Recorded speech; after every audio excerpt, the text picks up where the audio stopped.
अब यति बेला यो सैनिक मञ्च टोली खेलको दृश्य हो। यति बेला प्रधानमन्त्री बालेन्द्र शाह यो गणतन्त्र दिवसको अवसरमा यहाँ सहभागी हुनका लागि सैनिक मञ्च यो टोली खेलमा आइपुग्नु भएको छ। आज यसका विशिष्ट व्यक्तित्वहरू यो टोली खेलमा आइरहनु भएको छ। अब केही समयमा प्रधानमन्त्री बालेन्द्र शाह आइपुग्नु भएको छ।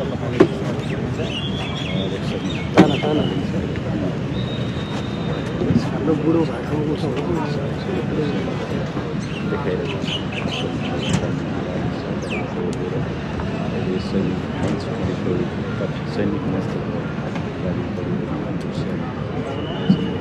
समारोह का विशिष्ट अतिथि सम्माननीय उपराष्ट्रपति रामसहाय प्रसाद यादव जी को आगमन हुँदैछ।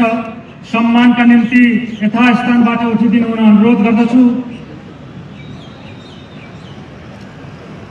सम्माननीय प्रधानमन्त्री बालेन्द्र शाहज्यू, प्रथम महिला श्रीमती सबिना काफ्लेज्यू, सम्माननीय प्रधान न्यायाधीश डाक्टर मनोज कुमार शर्माज्यू, सम्माननीय सभामुख डोल प्रसाद अर्यालज्यू, राष्ट्रिय सभाका सम्माननीय अध्यक्ष नारायण प्रसाद दाहालज्यूको पनि आसन ग्रहण भइसकेको छ।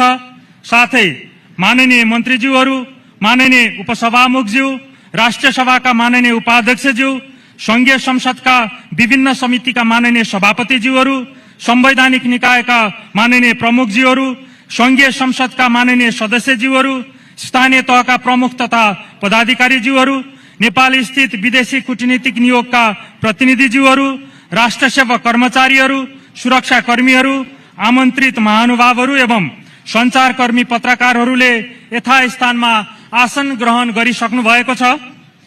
अब सम्माननीय राष्ट्रपतिज्यूलाई गणतन्त्र दिवस मूल समारोह समितिका सदस्य सचिव एवं गृह सचिव राजकुमार श्रेष्ठज्यूले कार्यक्रम पुस्तिका प्रदान गर्नुहुनेछ।